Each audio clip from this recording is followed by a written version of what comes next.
ये पवित्र कथा पितृपक्ष में आप और हम श्रवण कर रहे हैं। कृष्णेश्वर महादेव जी की कृपा हुई,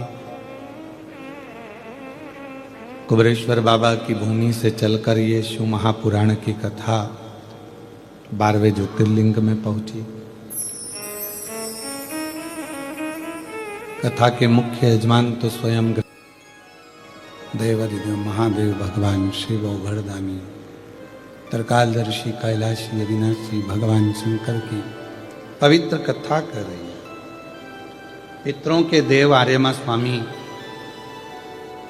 भगवान श्री गणेश जी महाराज से मिलते हैं और गणेश जी महाराज से मिलकर पूछते हैं कि भगवान शिव और पार्वती माँ कहाँ मिले।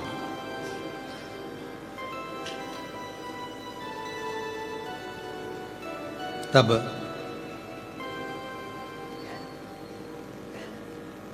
गणेश जी महाराज कहते हैं कि आप उन्हें ढूंढने के लिए मत जाओ,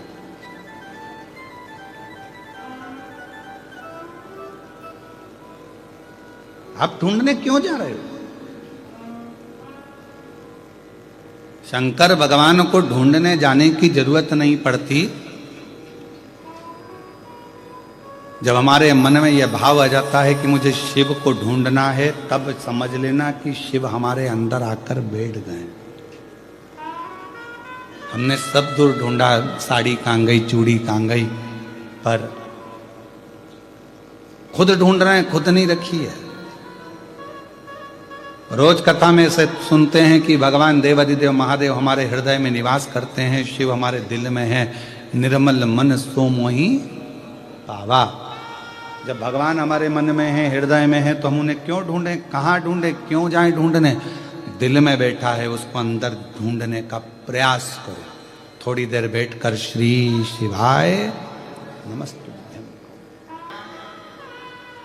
1 किलो घर का घी दे दो और 1 किलो पूजन का घी दे दो। घर का घी 540 रुपए किलो, पूजन का घी 100 रुपए किलो। अब तुमने दुकान वाले को भी मालूम है कि ये सत्यनारायण का पूजन का सामान चाहिए, तो सड़ी हुई खारक, सड़ी हुई बादाम, एकदम सफेद कपड़ा झर्री जैसा, पूरा मुंह देख लो। 16 मातृका बनाने का कपड़ा ऐसा झर्री लाल कलर का, किसी काम का नहीं। चावल भी ऐसे बांधे जिसमें घुनी घुन, गेहूं ऐसा बांधा, सिंगाड़े भी दिए सूखे वाले तो उसमें घुन भरे पड़े हैं। भैया गणेश जी बिठाना है, पूजन का सामान दे देना, पूजन का घी दे देना। देवी जी बैठ रही है, देवी जी के लिए पूजन का घी दे दो। यज्ञ के लिए यज्ञ का घी दे दो। क्यों? क्योंकि उनको मालूम है दुकान वाले को कि यज्ञ में कौन सा घी देना है, सस्ता, हल्का, चर्बी मिला हुआ, चर्बी मिली हुई है, बेकार है, जो किसी काम का नहीं। जिस घी में बदबू मार रही हो, वो परमात्मा के दिए के लिए, यज्ञ के लिए, अनुष्ठान के लिए दे दिया जाता है। क्यों? और घर का घी अच्छा, क्योंकि घर के लोग जरा सा भी घी गड़बड़ खा गए, हॉस्पिटल चले गए, तो दुकान वाले को बंद कर दिया जाएगा। भगवान थोड़ी ना आके बोल रहा है कि मेरा हल्का घी है।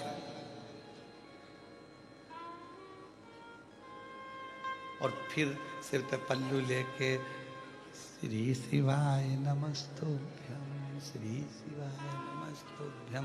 शंकर जी सोचे 100 रुपए किलो वाली अम्मा घर ले गई 500 का, लाई मंदिर 100 का। शंकर जी पे मल रही और क्या कह रही, बाबा 25 लाख रुपए अटके पड़े हैं, कहीं से दिलवा दो।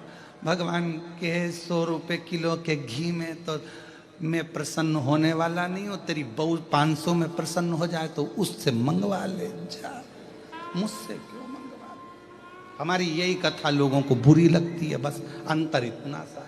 अब इसमें कुछ बुरा लगने वाली बात है क्या? पर विवाद लोग इसी में छेड़ देते हैं। महाराज ऐसा बोल,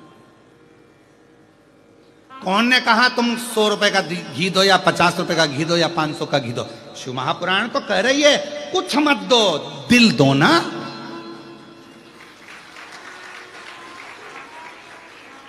पर जैसा तुम खाते हो, कितना सुंदर कहा शिव महापुराण में, देसी गौ माता का 1 चम्मच में 1 बूंद दूध पानी में मिलाकर शिव जी को चढ़ा दो।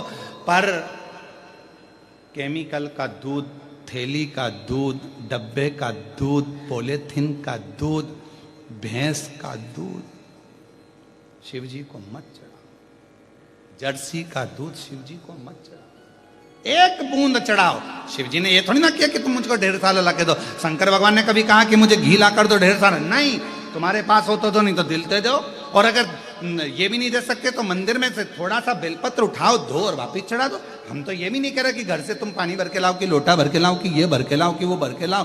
तुम तो खुद अपने दिल में मुझे भर के लियाओ और आके एक बेलपत्र उठा के मेरी चढ़ा दो, बस, और कुछ भी नहीं चाहिए। अब हमने तो कहा भैया 1 किलो घर का घी बांध दो, बादाम का हलवा बनाना है, और देवी जी बैठने वाली है नवरात्र में, तो 1 किलो जोत लगाने का घी बांध दो। अब जोत लगाने का घी बंधवा लिया। ऐसा घी जोत जला के बैठे कि मच्छर भी नहीं आ रहा। अब मच्छर उस घी के कारण नहीं आ रही, बदबू है। मच्छर ने सोचा कहां जाऊं, दूसरी जगह सुसाइड कर लूंगा, पर इसके पास नहीं जाऊंगा। मच्छर भी चला। जब मच्छर ऐसे घी के पास में नहीं आए तो भगवान कैसे आएगा रे? हे बेलूर वालों, 1 चावल का दाना दो पर पूरा दो, भले 1 बूंद घी दो पर अच्छा दो। भगवान कभी नहीं कहेगा कि तू 250 ग्राम चढ़ा कि 1 किलो चढ़ा, अच्छा दीजिए, अच्छा।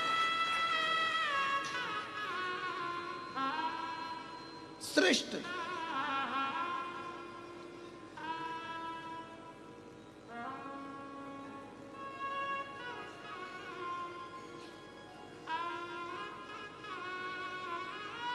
आज हम हमारे गुरुजी को केले से तोलेंगे, और केले ऐसे लेके आए कि केले की लेला का पता ठिकाना नहीं मिला। वो केला मालूम पड़े अंदर से दब गया, कछोड़ गया, पूरा केला भी केला, मेरा तो मृत्यु हो चुकी है, अब खाने के लायक ही नहीं बचा, क्या करें? भगवान को चढ़ाया तो ऐसा चढ़ाया, क्या मतलब? नहीं लिखा हमारी पुराणों में, शास्त्रों में कि तुम 10 किलो चढ़ाओ कि 100 किलो चढ़ाओ।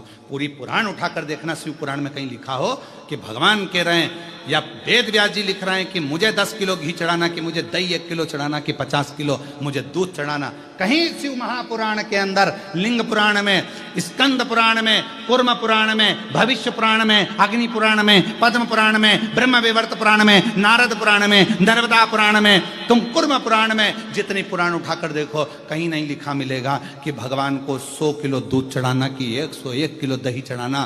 बस लिखा है दूध चढ़ाना, लिखा है दही चढ़ाना, लिखा है शहद चढ़ाना, मधु चढ़ाना, पर क्वांटिटी नहीं लिखी। ये नहीं लिखा कि कितना चढ़ाना। भगवान को मालूम है कलयुग बढ़ता चले जाएगा, इस कलिकाल में वेद व्यास जी को मालूम है लोगों के पास में अभाव होगा, नहीं मिलेगी कुछ भाग, तो कम से कम 1 बूंद देना, पर शुद्धता का देना, भाव से देना, मैं स्वीकार कर लूंगा। भगवान स्वीकार।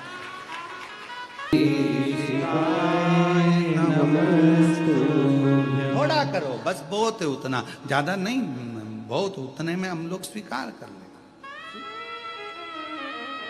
कोई तुमसे कहे 24 घंटे भगवान का भजन करना पड़ेगा, 24 घंटे साधना करना पड़ेगा, 24 घंटे नेत्र बंद करके बैठना पड़ेगा, 24 घंटे भगवान का भजन करो, बिल्कुल कह देना हमारे पास टाइम नहीं है। 1 मिनट करो, 1 क्षण करो, बस उतना करो कि परमात्मा से निगाह मिल जाए। आज का समय और पुराने समय में कितना अंतर। पहले के समय में लड़की ट्रे लेकर आती थी, चाय की ट्रे रखती थी, लड़के से निगाह मिलती थी, ब्याह पक्का हो जाता था, और सालों साल वो ब्याह चलता था। आज के ज़माने में लड़की को लड़के से मिलाओ, 1 घंटा बात कराओ, फिर होटल में मिलाओ, 2 घंटा वहाँ बात हुई, इसके बाद रिश्ता पक्का हो गया, मोबाइल पे रात को 3-3 बजे तक लगे रहे, फिर इसके बाद ब्याह पक्का हो गया, मालूम पड़े आखिरी में तलाक हो गया।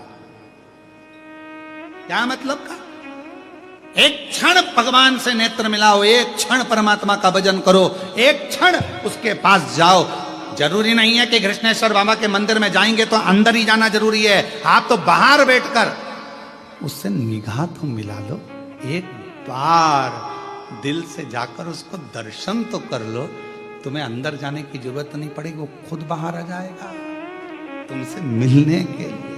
तुम दिल से उसको पुकारो तो पुकारो। रोज वो हितेश हमसे बोलता है, रोज बोले गुरुजी मंदिर में चलें दर्शन करने के लिए, अंदर चलें। हमने कहा इतने भक्त दर्शन करने आ रहे हैं, हमारे जाने से प्रॉब्लम होती है, लोग इकट्ठे हो जाते हैं फिर अंदर जा नहीं पाते, लोगों को दर्शन सही से नहीं होता है। हम नहीं, हम बाहर से कर लेंगे, एक दिन चले गए दर्शन हो गए, बाहर से कर लेंगे बस। वो खुद आए मिलने के लिए, खुद। भक्ति ऐसी, अपने कारण बहुत सारे लोग खड़े हो जाएं, लोगों को दर्शन नहीं हो, अपन बीच में बांधा पड़ो तो कितने सारे लोग अंदर ही अंदर पूड़े, बताओ कजन कौन आ गया, 4 घंटे से बैठा है, दर्शन तक नहीं करने दे रहा। अब इतने लोगों का दिल दुखाऊं शिव भक्तों का, तो ये कहाँ की बात। इसलिए तुम जाओ अपन शिखर दर्शनम सर्व पाप नाशनम, शिखर में दर्शन करो, आनंद। क्या VIP कल्चर में जाना। कहां मिलेंगे। और मैंने ढूंढा देश तमाम भोला कहां मिलेगा, कहां मिलेगा, कहां मिलेगा, ओ कहां मिलेगा, कहां मिलेगा, कहां मिलेगा, मुझे एक जरूरी काम भोला कहां मिलेगा। ढूंढा, भीतर देखो, भीतर मिलेगा, ज्यादा में नहीं थोड़े में देखो मिलेगा। सरिष्ठता। डनलप का गद्दा मिल जाए पर नींद को तरसे नैन, एसी का रूम मिल जाए और नींद को तरसे नैन। और कोई कोई ऐसा होता है कि कांटों पर भी सोकर आता उसके मन को चैन। कोई कोई सब रात को 1 गिलास केसर का दूध भी पी गए। डनलप का गद्दा भी है, ऐसी भी लगा है, पंखा भी चल रहा है, मालिश भी करवा ली, पांव की, हाथ की, कमर की, सिर की, तो भी रात को नींद नहीं आ रही। क्यों? क्योंकि मन घूमता रहता है, दिमाग घूमता रहता है। दिमाग को स्थिर रखना है तो दिल शिवजी से लगा लो, दिमाग शंकर में लगा लो, भक्ति में लगा लो, कथा में। रात को प्रयास करो, कथा को हेडफोन में लगाओ और कथा सुनते सुनते जो नींद आएगी ना, ऐसा लगेगा सियोर वाला महाराज लोरी सुना रहा है। सुनो, कई लोग तो कथा में सो जाते हैं आकर के, नेत्र में नींद आ जाती है, ऐसा लगता है महाराज जी सियोर से केवल लोरी सुनाने आए। कई लोगों को आ जाती है, 2-3 बार तो यूज कर ले। और पड़ोसन पूछे कि ये क्या कर रही है, कुछ नहीं, भगवान भाग रहा था तो बुला रही हो। बुला क्या?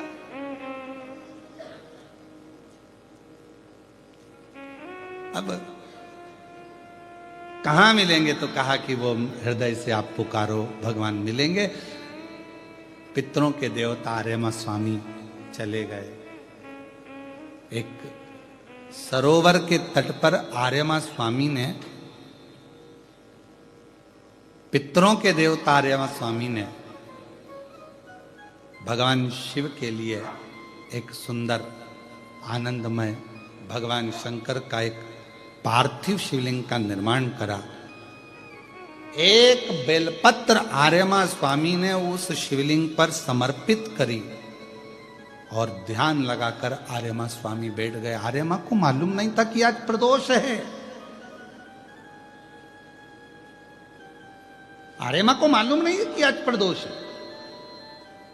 और फिर निवेदन करूं, पितृपक्ष की प्रदोष के दिन, पितृपक्ष में जो प्रदोष आती है उस प्रदोष के दिन यदि एक चावल का दाना, एक बेलपत्र और एक लोटा जल कोई दिल से बाबा को चढ़ा देता है, प्रदोष काल में घी का दिया लगा देता है, उसके पूर्वजों को पिंड अपने आप प्राप्त हो जाता है, तर्पण अपने आप मिल जाता है।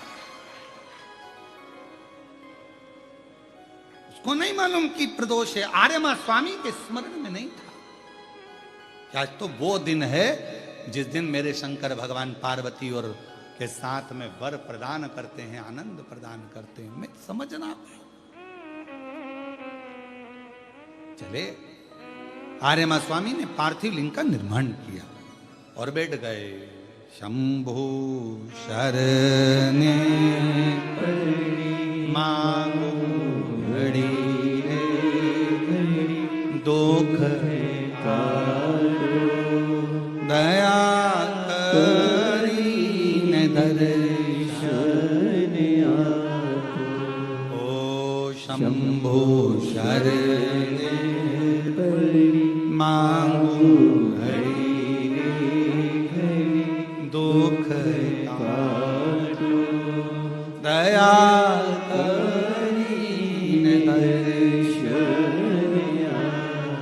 भगवान रमे स्मरण में, आनंद में, चित्त में। और भगवान शिव का पार्थिव शिवलिंग का निर्माण कर लिया, पूजन करने के लिए बैठ गए।